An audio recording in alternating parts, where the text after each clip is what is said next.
Hello and welcome to Season 2, Episode 1 of the 10th Divine podcast.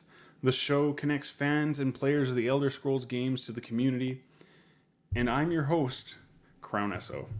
And I'm here with Icy as my amazing guest. Mm, And how are you doing this week, Icy? I am not too bad, thank you. It's a nominally relaxing week here in Australia, or at least in the state of New South Wales where I live. It's school holidays. And I'm on a public holiday right now, so we have time to do this, which is excellent. Yes, and thank you so much. I'm actually really appreciate how well our time zones worked out. So what are some things you've been getting up to in game recently, Icy? So, well, apart from the multiple Jesters, then Jubilee events, and all of the things associated with that, I've been doing, unsurprisingly, a lot of housing stuff. So I've been on the public test server, going through and looking at all of the new furnishings and the new housing, making some videos around that, and just checking, looking to see what I'm planning to collect when that goes on live.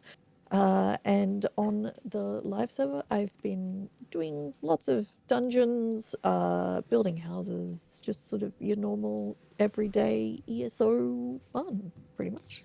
Any new achievements or quests that you've done this week that you wanted to talk about?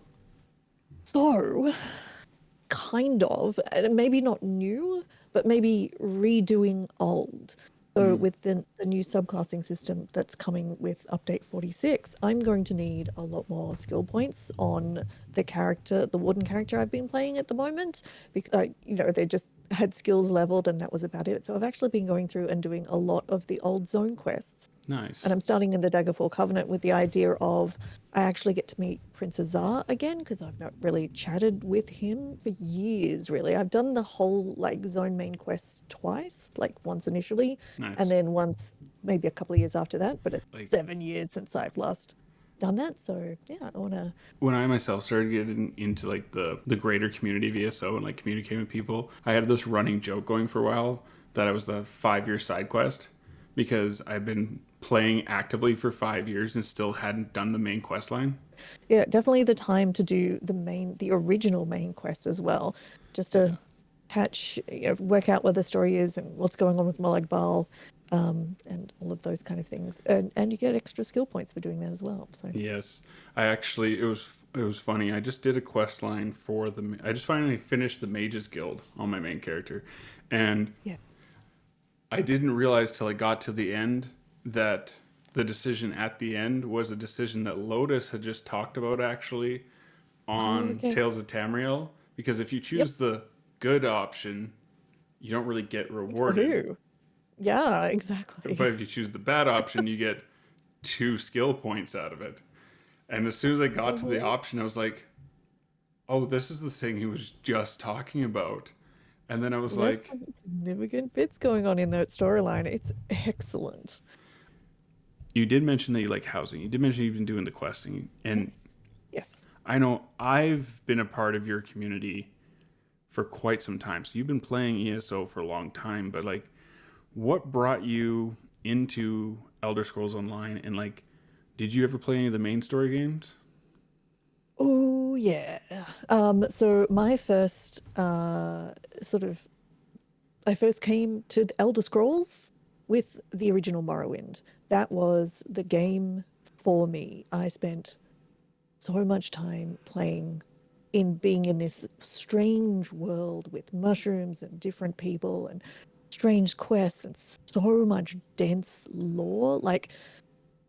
Uh, there was so much to discover and so much to explore, and I loved it. I absolutely hooked. Morrowind just peak gaming experience for me.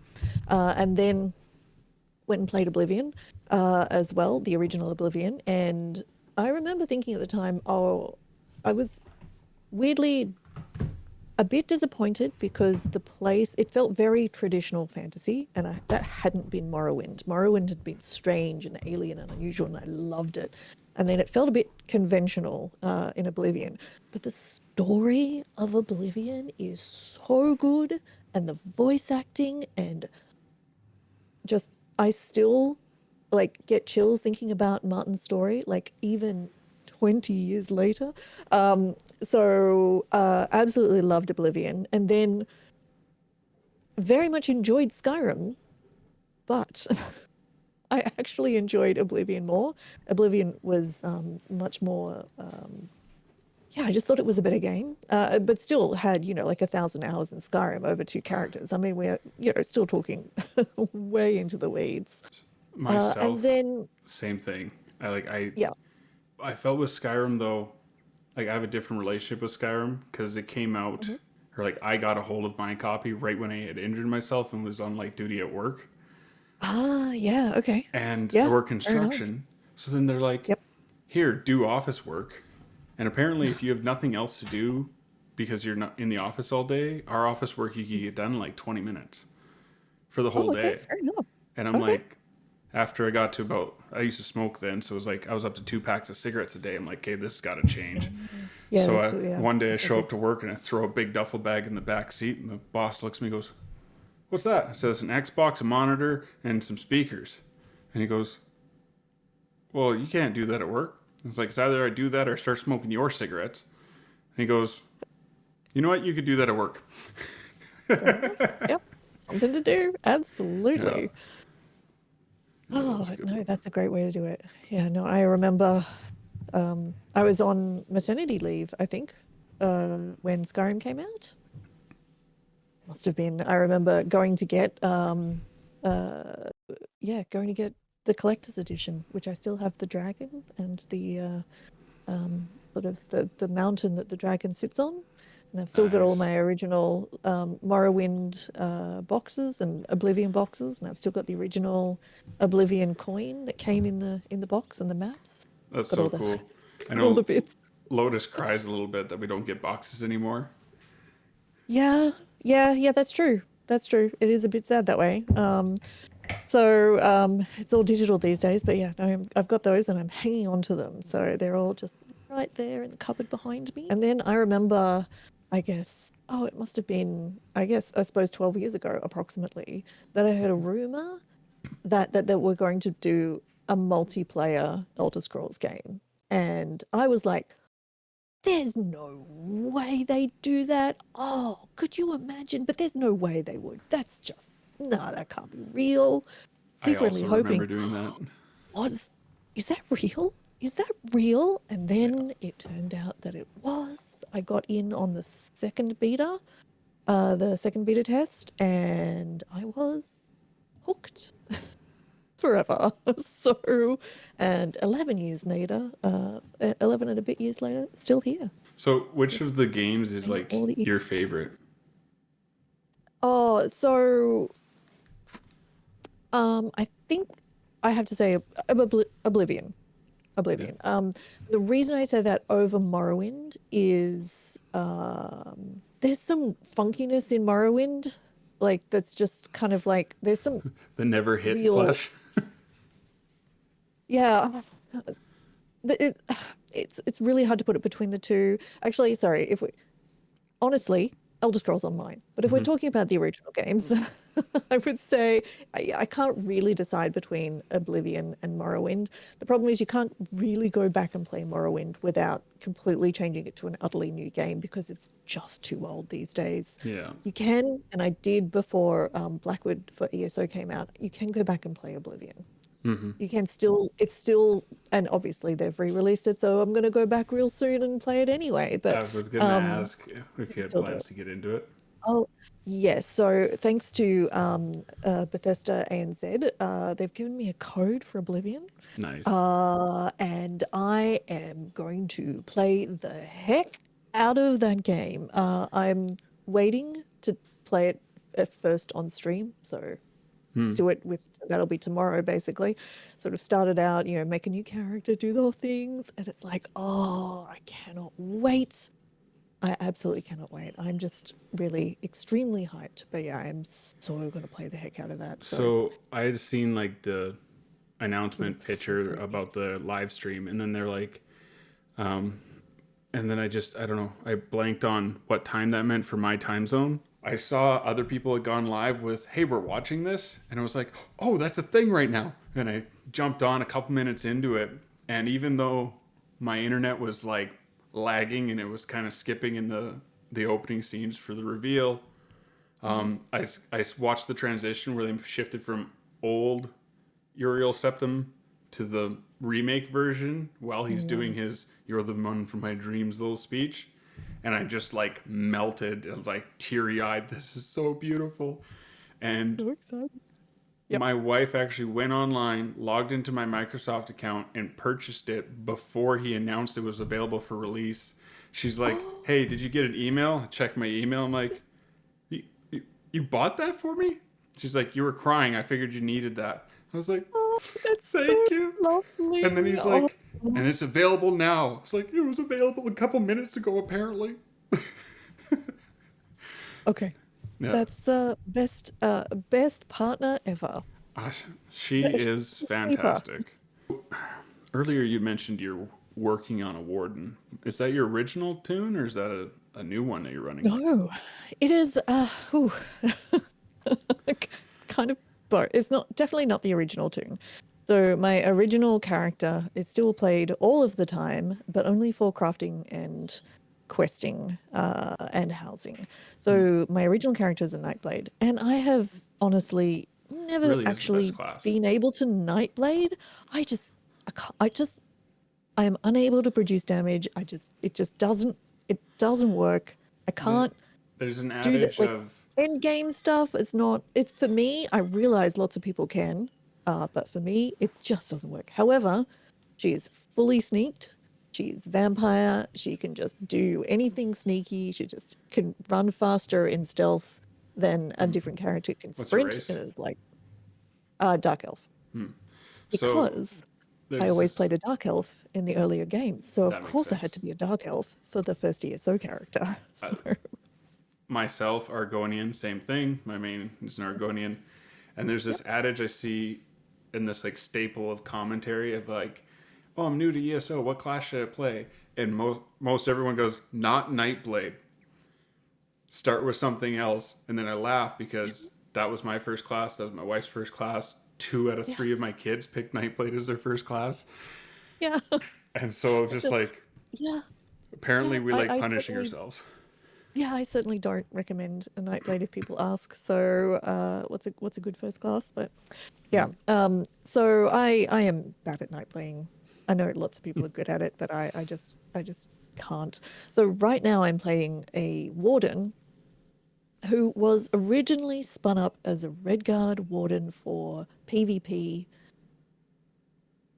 7 or 8 years ago, and then didn't really get used that much and has been sitting neglected in my list of characters for about, well, yeah, up until 6 months ago or less. And then I already had a warden that I was playing a lot with, and then I kind of wanted like a slightly different variation. In fact, what I really wanted to do was I wanted to make a tiny cute wood elf because I did had no wood elf characters at all. And I'm like, I do not want to spin up a new character because Nice. I actually hate creating and leveling new characters. I loathe it. I don't know why, but I really resent having to It do can be that. taxing. Um, it's just like, oh no, no, thank you. So I had a class character token left over, I think from Gotcha. elsewhere. I have like four because of Not a class elsewhere. one, a race, like a change race, change appearance one. So I was like, oh, well, why don't I just take this unused, neglected warden Yeah. and make them a new quote marks character. Nice. So I did that, and I've been having an absolute blast. So she's the teeniest, tiniest little wood elf, and I wanted to make a fairy basically for some reason. There's not enough wing costumes in ESO. I'm just putting that out there in case anybody's listening. We Yeah. could do some more wings, butterfly wings. Be very Nice. appropriate for Sheogorath. I'm just saying. Um, Yeah, and we end up with so I cheese made wings this. now. Oh no. Oh, I'm sure people would love it. They'd adore it. Why there isn't a cheese hat? Something like the Wisconsin cheese thingy. I don't know, but just there's a suggestion. At what point in being a player did you transition to content creation and streaming? It must have been about 6 or 7 years ago, I think, was when I first started doing YouTube videos. And my I was doing a lot of PvP at the time. I was in a PvP guild on EP, and we did like sort of lots and lots of stuff, and we were very effective. Uh, and I wanted to start making videos, basically showing somebody who was, you know, older, though I'm a lot older now, was enjoying playing games that you didn't need to be, like a 22-year-old guy, that you could be. I think at the time was okay, so I would have been, let's say 45, I guess, ish. No, younger, 42-ish, something like that. That you could be, a mature person with a full, like career and all the rest of it, and still just love playing computer games. That was the kind of the initial sort of reason. And then it kind of went from there. Yeah, to start with, I just streamed on YouTube and then streamed on YouTube and Twitch. And honestly, it's just, at the time, it was just easier to switch all the way over to Twitch. But the YouTube channel is still there. And I publish at least every content release. I'll do a series of videos, mostly about the new housing features or new furnishings, but sometimes about other things that are coming as well. So That's cool. So I also know from following you on different socials and stuff that you also do like photography. I have. Yes, it's one of those things, right? Where it's like, I really enjoy framing things. I really enjoy like taking something and making it so that the lines and the angles and the way it sits within a frame or a square or within a space makes pleasing feelings within my brain, if that's a way to describe it. And photography is one way of doing that. And I have Nice. done a bunch. It's completely amateur.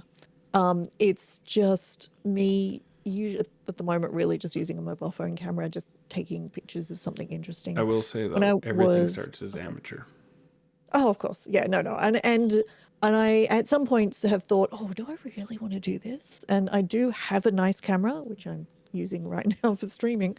Um, and it's not to say that in a couple of years I might not get back into it more, but it's a hobby that's kind of sort of parked right now, parked a little bit. But yeah, I do really enjoy it, especially, I guess, sort of landscape and architecture type of photos. I've seen some of your architecture Yeah, stuff and thought it was like captured the object or the structure really well, and I really enjoy thank going you. through the I really photography. appreciate that. Oh, So, I really appreciate that. Thank you so do you much. think streaming and content creation is influenced by your photography, or vice versa at all? Or So has it not helped you? Like you said, you like framing, so does it help you make your thumbnails? so it's not that. It absolutely plays into the ESO housing though. Yeah. 100%. Oh, yes. Oh, yeah, it is absolutely. So, and the photography type stuff and the editing of photos, it is the same part of my brain that I am using when I am doing ESO housing. Like, I Nice. am absolutely going, oh, this door. If I move this door 10 centimeters to the right, it'll actually line up straight through the center of this corridor to the door that's at the other side, which will add this very pleasing aspect as you walk through this property. The things I like would look for in photography, architecture, framing, that is absolutely something that then goes back into the ESO housing stuff as well. Yeah, it's absolutely essential to it. So. Did you do housing in other games, or is ESO the first place where you really like flourished with that? Yes, and in Morrowind, honestly, Morrowind and then Oblivion and Skyrim for that matter. So way back, and I don't know if you remember this quest or the people listening, in the original Morrowind, as you did like the Redoran quest line or the Lalu quest line or the Telvanni quest line, part of it was you can resurrect like a small village, like a small outpost. Those quests were the best thing in the game. I absolutely adored going off and recruiting people to live in the village, and you got like your own house, and you could pick up things and decorate the house and move things around, and I got into it seriously at that point. I That didn't was the even know thing that that was a first got me. quest. I've never even Oh, played Morrowind, so I don't. oh, okay, okay. They are so good. Like those quests are outstanding. You recruit people to live Sounds really there, and then cool. they're like, they're lonely. And it's like, okay, let me go see if I can find you a wife. It's Matchmaker fabulous. It's Express. so good. So those quests I adored. And then getting a house and then being able to decorate it in there, just wonderful. And then that was the first thing that made me want to look into mods, because there were a number of incredibly talented people who basically constructed buildings that you could drop into Morrowind as a mod. Yeah. And there was one that's down. I'm going to describe this mod to you. It's down near Vivek City, just before you come in, approximately actually a little bit up from where the current Elder Scrolls like construction sites are outside of Vivek, a bit up from there. And Okay. it's this perfect Japanese styled little tiny building, like tiny little house, dojo, incredibly gorgeous garden, beautiful cherry blossoms over a pond with a bridge, plenty of storage in the attic, and then like some tunnel systems underneath. And somebody That sounds built cool. all of this. And it's just I I can see it in my head right now. This, and I, for that matter, still have the files for that mod stored Nice. in my systems somewhere. Um, and that's the thing I think that initially got me into like housing. Like I realized then that this is something that I absolutely adore doing. That's Same cool. happened in Oblivion. My main house was in Shadenhall, and I had I don't all even of the remember really interiors were housing in rated out. Oblivion. Oh Did I yeah, just yeah, yeah. oblivious There's to that? like well, this is the thing. It's like unless that's something that you're looking for, then maybe you don't see it. But yeah, no, I absolutely knew that I was going to be doing that. So there's like a house, I think, in each of the major towns you can buy of varying sorts of, Oh there's yes, like yes. a little wooden shack in one of them, and there's different, I think in the docks outside As of soon as you say the buy the Imperial house, City. then my brain was like click. But yeah, this is like the interior of the houses are all terribly, terribly dark. And so once again, I'm delving into like the creation system to see if I Hmm. can work out, oh, how can I make this brighter? And it's like, well, okay, there's some, people have done mods for glowing fruit, for example. So you can add like interior lights by putting fruit in bowls and just doing all this sort of stuff and Okay. getting amazingly frustrated at the weird physics things. So when you put something on a table, everything I could jumps just or scatters imagine. to the floor. And it's like, oh my God.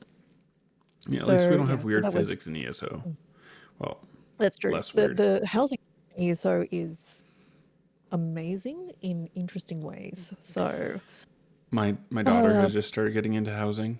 Because they got that desert house for free. So she's like, oh, oh I have yes, an actual house now. I can like put things in it, and a big and one. and a big one. So right now she has it set up so she shoved as many mounts as she could into it, and currently they run around the sky as gods for her to worship or something. I think she said, That because is they don't need ground; they the could just right be spot to start. Yep, set up they can be wherever. floating. And this is and that's the big I think that's the big difference between one of the I mean, I don't have a lot of experience in other housing systems in other games apart from mostly ESO. Hmm. I've dabbled in Starfield, No Man's Sky, and a couple of others. But the big thing about ESO is, yeah, the ability to place an object anywhere. It does not need to be snapped to the ground. It could be placed in halfway inside the ground. It could be placed halfway inside other things. Yeah, so you can layer things. So you can, and I mean, if we're talking about ESO housing, you can the ability of players to cobble things together to take, say, for example, I don't know if the Markarth gold doors, but if you set it just inside the wall, only the edges of the decoration poke through, so it makes the most Okay. amazing kind of Art Deco vibed sort of decoration, and there's just some. amazing things Yeah, that players can I've do. seen some So, crazy stuff that people have done, especially on place or on PC, and it's like I I made a lamp not fall through a tree, so like I'm doing good. yep, yep. Okay, so this is the part of the show where I'm going to tell you guys we're part of Robots Radio Rocket Club. You can find the show and lots of other great shows by checking out the directory at robotsradio.net. And of course, you can also go check out a host of MMO focused podcasts, such as Girls Gone WoW, A Podcast Reborn, or For Azeroth with our friends at thebonusroll.gg and that little network as well. You can always start ESO decorating. I think the best place to start, in my estimation, sorry, is making a garden. Because you don't need any mats, you don't need any finishing plans. All you need is a bit of gold and a house. All of the in-game vendors sell some sort of plant. There are some incredibly beautiful ones. And so you can actually go in and make something very pleasing and beautiful and somewhere really nice to be for just some time and gold. And then if that's your vibe, at that point, you can go, all right, yep, no, I need to go off and get all the finishing plans and start farming for mats and then sort of really get into it. But yeah, I think there's lots of good spots. And then the next level is I've got this very lovely house and I'm going to decorate this house like I lived here. Yeah. Like the character lives here. And then, you know, if you put food on the table and you can set the table and you can make sure the lighting's nice and then you can, you know, you choose the kind of bed that you want for them to have. And then the next level is, okay, so the in-game furnishings and stuff, they're good, but I would love it if I had a different type of couch. Oh, so if I combine, oh, well, what if I took, for example, the Khajiit cushions and put them sideways and then added those to the Khajiit bench, and then I can actually make a bench with a back. Does that work? And then you start sort of accumulating things and matching and mixing and matching things together. My wife got into housing for a smidgen, but of all the things that was like, oh, I'm gonna like take some time and merge things and make my own thing, was so she could make a toilet for her bathroom. Yes. Yeah, no, exactly. Yeah, that's right. And there's a couple of furnishings that we'll use, you know, often there's like a great Argonian basket that if you turn it upside down, actually kind of looks like a toilet lid. There's a few bits and pieces that work really well.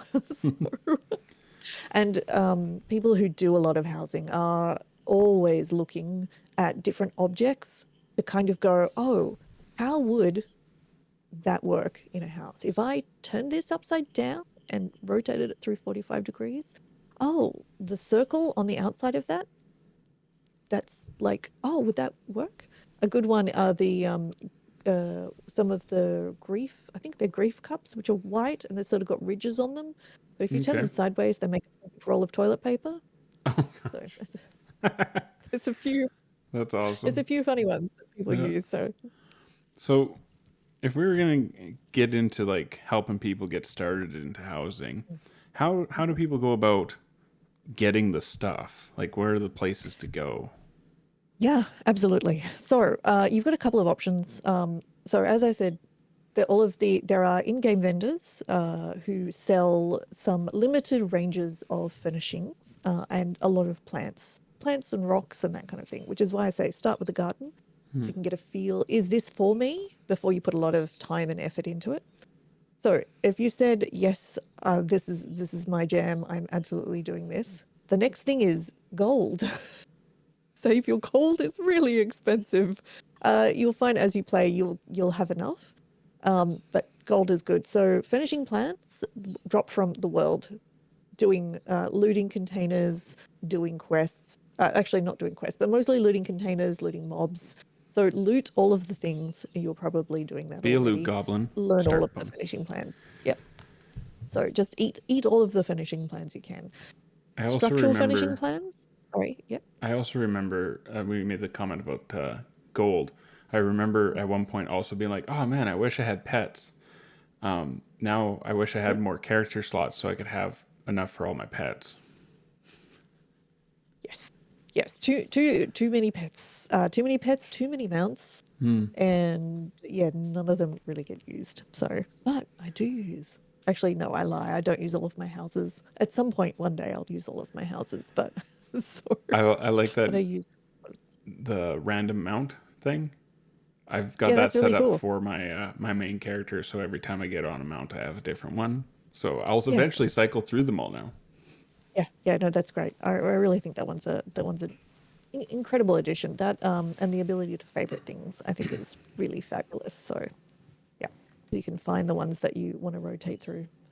But so yeah, loot all of the things, learn all of the finishing plans, guild traders, buy the finishing plans off other people is another thing to do. It can get pricey, but a lot of players will sell like the blue quality and green quality finishing plans for like say under 1,000 gold, depending on what it is. So events like the Jubilee event that's just gone, pretty much most like you would have if you'd been doing writs, you would have been getting like 4 or 5 blue quality finishing plans every time you did your writs, Yeah.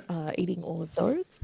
Structural furnishings are only farmable from a series of the daily quest for zones, starting from Western Skyrim. So the Western Skyrim Okay. dailies onwards have their own structural finishing plans that drop. So that's where you get your walls and your floors and your platforms and windows and anything you would use to build a structure.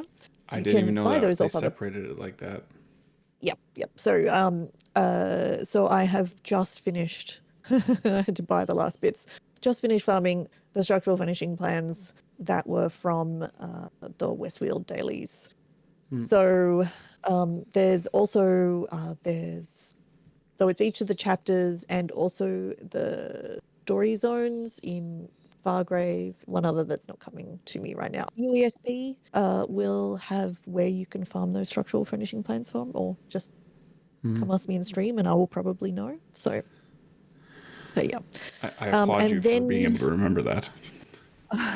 it's all about the housing, really all about the housing. The other thing I would say is to give you more flexibility is achievements will unlock various furnishings. So there's a lot of dungeon achievements. And then the dungeon achievement furnishing vendor is down near the Undaunted locations. There are world achievement furnishings you can purchase, and they are in your alliance's capital city, probably somewhere near the bank. The ones in Deshan are sort of underneath on the floor underneath the banker, and they've got things from, say, the Justice Festival furnishings. They've got there's a cool fishing boat you can buy if you've got the fishing boat achievement. They've got replica sky shards. There's all sorts of really cool stuff that you can buy. They are a lot more expensive. We're kind of talking in the it ranges in prices, but prices will go up to 100,000 gold for some of the really fanciest ones. And then So on console, I know the market's a little bit different, usually on the lower end, but I'm curious to see if that'll change once we get add-ons to the newer consoles.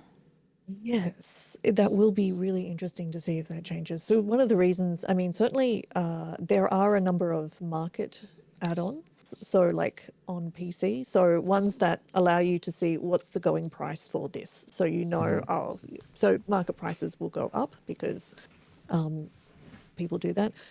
In addition, there are add-ons that let you automatically do your writs, which means that you're more likely to do them, which you're more likely to do them on multiple characters. So you're more likely to have more money, which then drives prices up overall as well. So that might change as if you get those particular add-ons coming to console with after update 46, because the API will be released for testing. So I don't know when the updates are actually going to be like It's going to be curious add-ons too. actually arrive. This But is yeah, the first thing that they've stipulated will only be for the newer generation of consoles and not the PS4 and the Xbox One.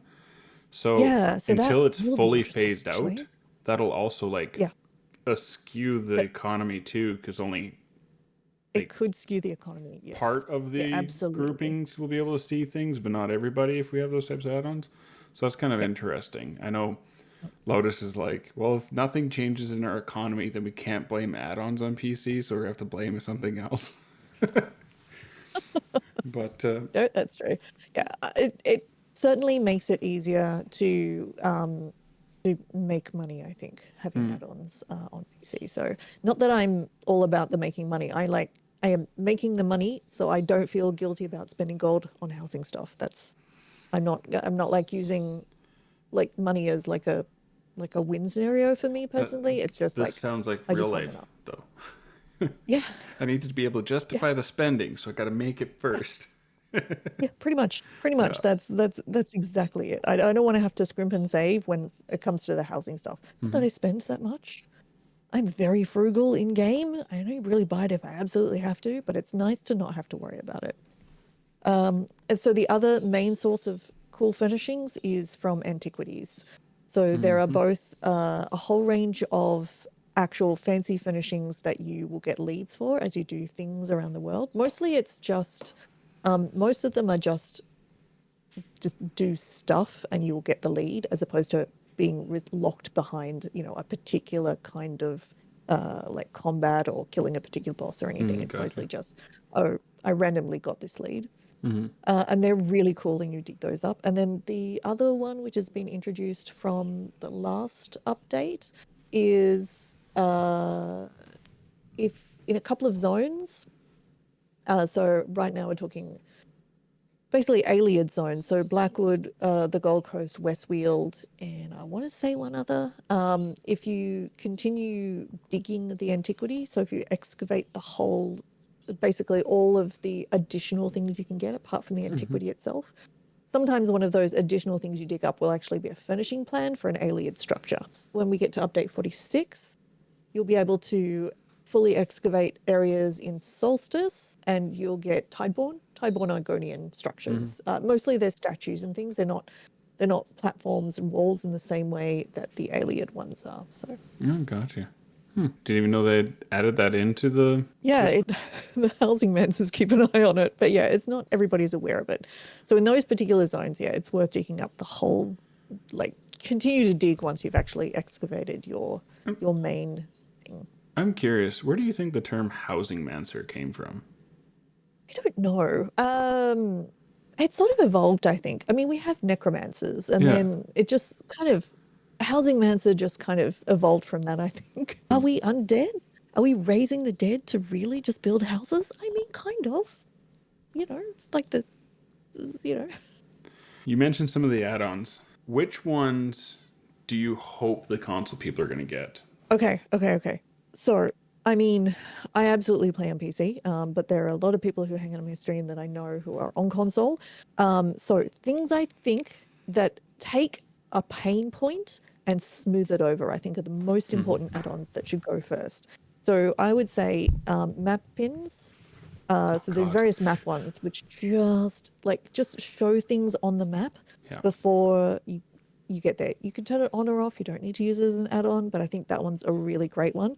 And including in that things like treasure maps and lore books, having those marked is fantastic. I know Yeah. a lot of people would want the like nodes to show up on maps as well. Like mundane, like rune nodes Hmm. and blacksmithing nodes, that kind of thing. Yes, sure. For me, that's not the most important thing. Just the treasure maps and survey maps, Yeah. and showing locations so I know Like I where I'm know going. that's one thing. Like treasure maps and survey maps. Actually, I got to the point where even though I have an app that I sit with and it takes me to the spot, I actually started recording myself going to the spots because even when you look on those maps, sometimes it's not quite Yeah, where you think it's supposed to be, or even yeah, when they add dungeons and stuff, they actually make micro changes to the environment.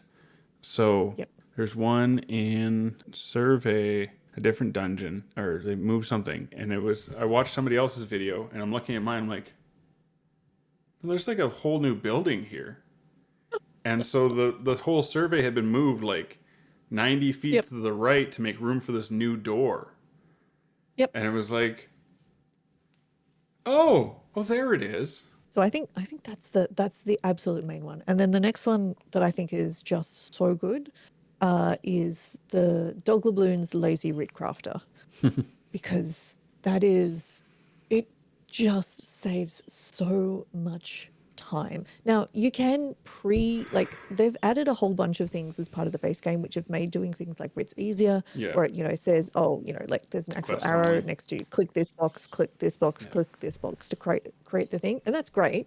and that's certainly good. But the Lazy Root Crafter is customized to the extent where you go to a crafting board and you click the crafting board. It picks up all the quests for you and leaves the crafting board. You click on the next one, it picks them up. And then you just go to each of the crafting stations and click. It processes the thing and then leaves again. It doesn't do food or alchemy, but they're easy because you can just pre-craft a whole stack of those, basically the same way you would on console, I'm assuming.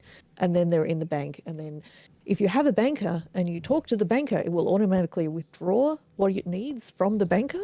Oh, So, and then that's cool. you can just click on the actual turn-in boxes, and that's it. It can do stuff like it will, and then it will automatically open all of the containers that you get as the reward.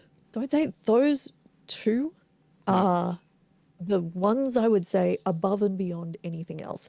Then after that, there's a whole heap of other ones that I use that I find extremely useful, that I would miss if they weren't there. But it's those two. For example, if I needed to play temporarily on a laptop or something, if I was going on holidays or something, because of course I play ESO every day in going on holidays. I've got to do my writs. Yeah. I would install the Lazy Root Crafter, and maybe the map one as well. So what about for housing specifically? So housing's an interesting one. So there's really, I was going to say there's really only one add-on for housing, and there is for housing, but you don't really need it unless you are going fully Housingmancering. I think the more useful one for Housingmancers in general is actually some sort of one of the various inventory ones, so you know where all of your furnishings are. So that you can look at a furnishing and go, oh, I've got 3 in this house and I've got 2 in this house and I've got 1 stored in the bank and then there's 6 stored in a storage box. So I know I would like to move the one from the bank and put it in the storage box until I'm ready. That I think is the kind of add-on, and I can't even tell you the name. There's a number that do that. That's the sort of add-on that's truly and genuinely helpful. So the main housing add-on though is called, I think one of the ones is Deco Track, I think is one of the add-ons that will do that job. But there's a couple, Inventory Insight is another one, and that will just do all of your things in any inventory anyway. So probably I'd recommend Inventory Insight over anything. You can keep track of where things are. So the main housing add-on though is called Essential Housing Tools and Essential Housing Communities. Both of those were written by a couple of people, but the main dev of that is Cardinal, who now works for ESO doing housing. Nice. So one of the main housing devs for ESO is really part of the ESO housing community, which is fantastic because he really knows where the pain points are and what we want. And in fact, a number of features that were initially in the Essential Housing Tools have since made their way into the base game. Precision editing in housing is one of those things where previously there was like a munged way to do it in Essential Housing Tools where you could basically tell the object to move 1 centimeter left or right. That functionality is still in there, but precision editing, which is base game, is so good, and it lets you do all sorts of extraordinarily creative and clever things. But the Essential Housing Tools will do some other things, which I hope they add that as functionality to base game because it really does allow you to be particularly flexible. There's an option that lets you copy and paste existing furnishings you've got. So you can actually go in and say, oh, I really like this arrangement of table and chairs I've got here, and I want to use that, in several different places because I'm setting up, I don't know, a cafe, for example. So you can select, the 2 chairs, the table, the knives and forks, and the plate that's on the table. You can copy all of those things, and then you can paste that arrangement of furnishings back into the world, either in a new location or over top, like in place on top of the existing stuff. And I think I've seen you use this before. Yes. Yeah, it's extraordinarily powerful. That sounds and allows like you to fantastic. It's really fabulous. It's super helpful. It's not the easiest to use. Takes a little bit to get used to the kind of the interface, so to speak. But it's great. It's really, really good. I think as an add-on, this one, like the Essential Housing Tools would be really hard to put into console. Like you would need to do a lot of work in just completely changing the interface itself so it would actually work with the controller, I think so. But who knows? If there's a will. I mean, that's right. If there's a will, and I'm sure if there's any super interested, Housingmancer console users out there who really do want to port it, I'm sure people would be delighted to help and help test it as well. So, You know what's and funny the about other, that? yeah, When I was messaging you on Discord today, I was gonna say, hey, do you know anybody who's doing housing lots on console? So I could talk to them about like their struggles in I do, console. I do. And I didn't message you it because I was like, oh, I'm just gonna focus on talking to Icy. And then I'll let you know. I'll give you some names after. Absolutely. And so and I know somebody who can then, if you want, um, point you, even if they're not comfortable, they will know somebody else who can sort of spread out and give you a whole I bunch would of context. appreciate that. But then I laughed because Absolutely.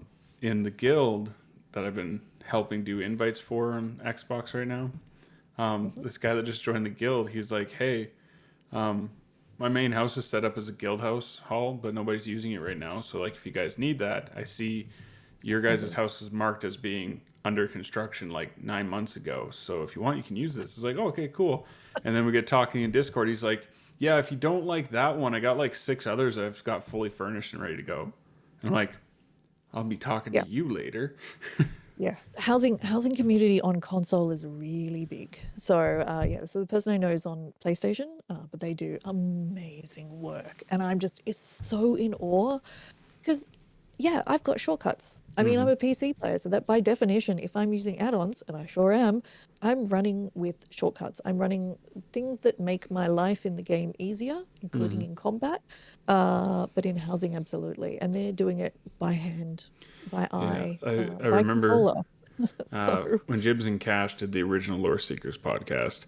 I remember Cash being like, I don't understand where anybody gets off saying it's a PC master race. These people are making the same scoreboards on console without things telling them when yeah, to dodge. yeah, yeah, Right? exactly. No, If that's right. And I am well aware that I do fine, even better than fine in a lot of combat stuff, but a lot of it is because there's something in there that's binging that says tells me to dodge. So yeah, yeah. I've never been an add-on guy. My kids that have recently broken me, and I've let them get free add-ons for their Minecraft playthroughs. They're like, "Look at this poison potato mod, Dad! I can make everything out of poison potatoes." I'm like, "What? Yeah, everything! Like literally everything." And I'm like, Mhm. I don't like this because everything's just green potato now. Challenge them to make their own. It starts the slippery slope of being a game developer, I think, really. You know what? I think my 12-year-old would like that if I were to hand more. Once I get the PC setup all cleaned up and I can let go of the old one completely. So, is there any other points you want to touch on about housing? Well, I think it just as housing mancers in general, we really appreciate how much we can do in ESO, that the devs have really given us so many cool tools to play with, and so many cool furnishings.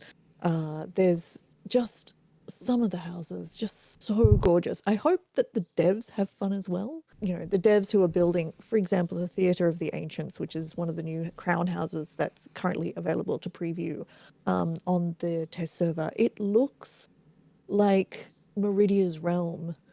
It's just the colored rooms of Meridia's realm. It's just the sky is incredible. So I hope that they have just as much fun building these amazing places as Some of we the do houses are actually decorating crazy. them. So yeah, they're just stunning. So I'm just really really looking forward to the new content and the new zone and just uh, truly the new Bismuth Steam Baths house that is the kind of the zone house that you can unlock for gold. Oh, it's so nice. It's a house by the beach with a pool and then steam baths. And I mean, what else could you ask for? Really, what else could you ask for? Sounds pretty Can't good. wait. Actually, I do have one other point, Hmm. and this is really for people who are going, oh, sure, that sounds great, but everything's so expensive. I'd point out that the Zenithars festival is coming at the end of June. And I don't know when this is coming out, this particular episode, but if it's before the end of June, everything that's available to buy from an in-game vendor, so this is not guild traders, but an in-game vendor is 10% less. So your 1.2 million house is 10% less. All of your really expensive achievement furnishings, 10% less. It is the best time to stock up on whatever you can afford because you are absolutely saving money. And How did if I not know that you're- was a thing for that event? Oh, it's so good. It's so good. I absolutely ruin my inventory every year. It's completely trashed and I spend so much money. But I think I mentioned this earlier, frugal, cheap. So that 10% discount, I'm prepared to sacrifice my inventory in order to get the 10% discount. So it's really, really worthwhile. The Gold House, you'll have needed to do all of the zone achievements, at least the ones for the western part of Solstice to unlock the house. So keep that in mind. So you do actually have to do, like, you'll have to do your main quest. And I think probably the quests for the delves and the public dungeon and maybe whatever side quests as well in order to get the achievement to unlock the house. So do keep that in mind. You need to get that done before the end of the event starts in the end of June. So So, it goes for 10 days. since you brought up the island of Solstice, I know. I keep saying Solstheim as well in Yeah. my head, and I'm going, nope, wrong one. I called Too many I called it S names. Solitaire when I was explaining it to my kids. I'm like, no, that's not Nope, right. wrong one. Uh, Yep. So the Wailing Wall global server achievement thing, how are you feeling about that? Are you excited about that? Yes. I think that's so interesting. I think that's really interesting. So I've jumped on the PTS and gone and looked at the wall. It's huge. And I'm going off extremely hazy memories from Morrowind. What are we talking? 30 years ago now? I don't even know. Oh my God, so long. But the ghost wall that bisects, that goes around the Yeah. center volcano, it's the same sort of vibe. And I wonder if we're getting callbacks to that. But yeah, I'm really looking forward to whatever the event it is. I hope that's fun. I So know certainly around Solstice, there's like encampments, and you can see sort of there's NPCs who are starting to sort of get ready to build, siege weaponry and I was stuff. just gonna It's like, say, Lotus mentioned there's siege weapons and stuff involved, and yeah, yep, yep. It looks it sounds really interesting, and hopefully, life schedule wise, I'll be able to jump into it when it releases and actually check it yes. out. I'm I sure it have, will go for a decent amount of time, but yeah, yeah. I haven't purchased fresh content since Greymore. Oh, okay, fair enough. So talking Yeah, about frugalities, my wife and I take turns with ESO Plus. that's fair. Whoever's playing 100% more, that's fair. they get ESO Plus. The other person has to mail them all their inventory. Yep, absolutely. Yeah. That really makes sense. So, yep. Unlike the former hosts of the show that had an affliction of their hearts, which caused them to think that Aldmeri Dominion was the only possible choice, I'm not going to shoehorn anyone into that awful debate. And I'm just going to ask you, what faction do you call home in ESO? EP for life. Only EP. Only EP. I only have Ebon Heart Pact characters. And that's because I started playing the Elder Scrolls in Morrowind. How could I be anything else? So it's only Ebon Heart Pact. I before taking over the show, I listened to every single episode of the show, and I laughed at the number of people that were on the show that were like offended when they got asked, "Why is AD the best faction?"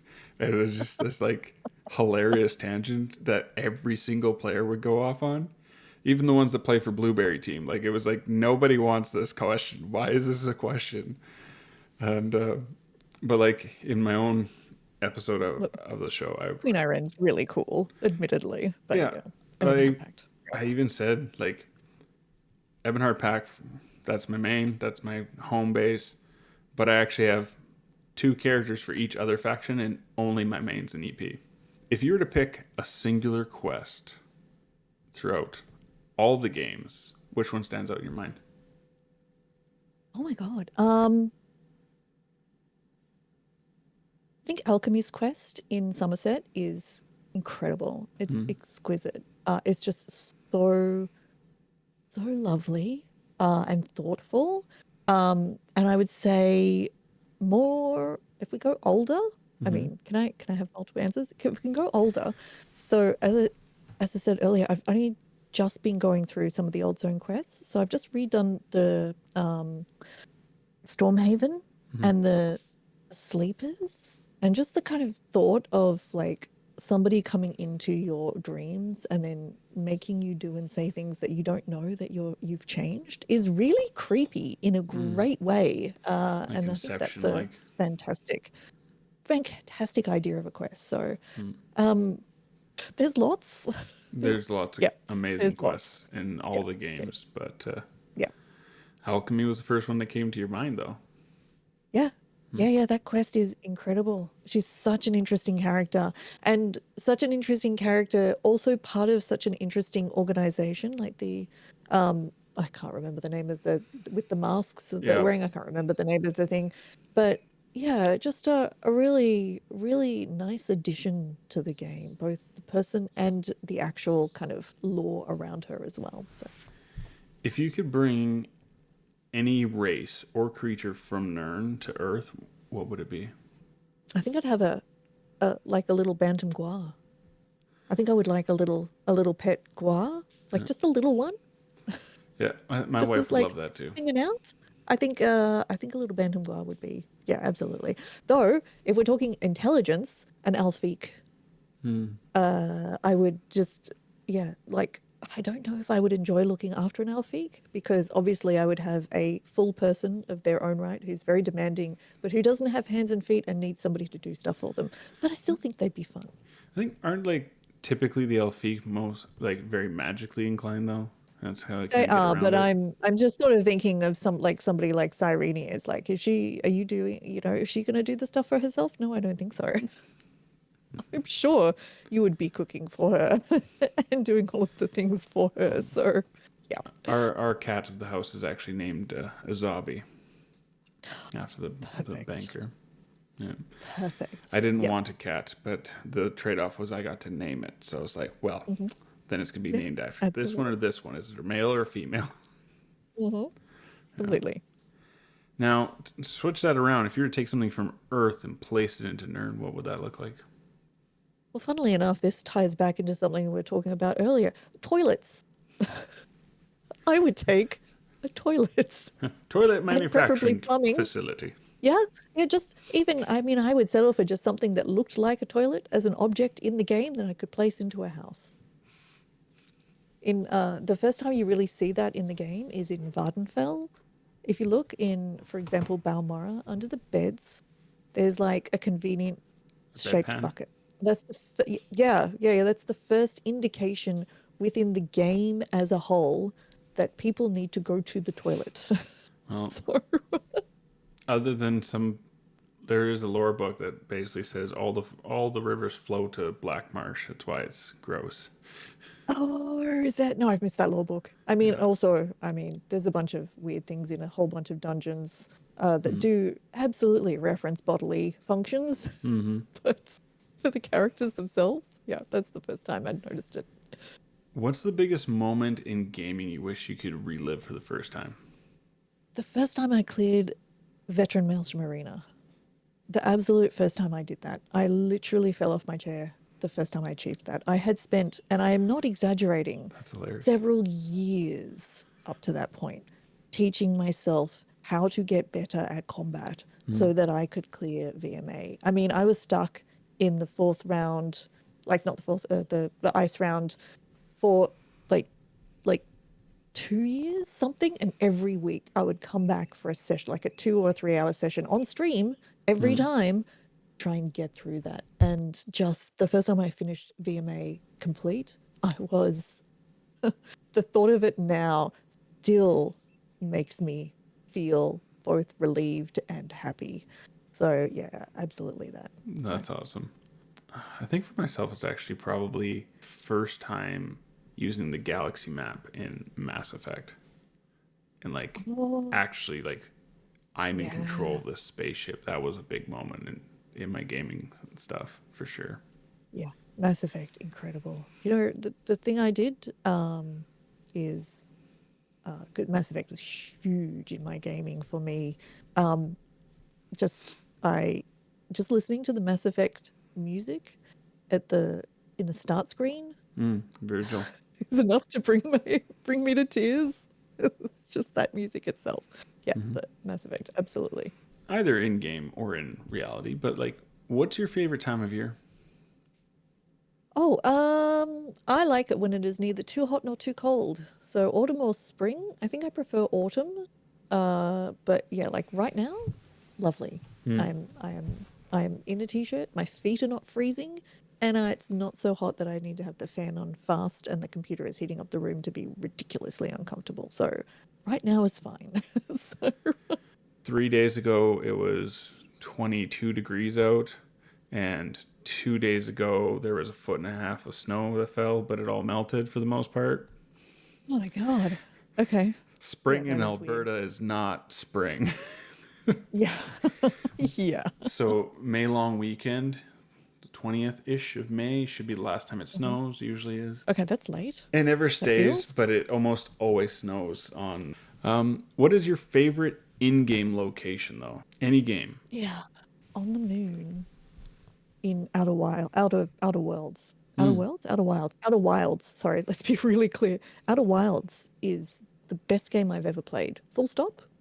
Full nice. stop. Just the best actual game I have ever played in my entire life. I went in a couple of years after it came out.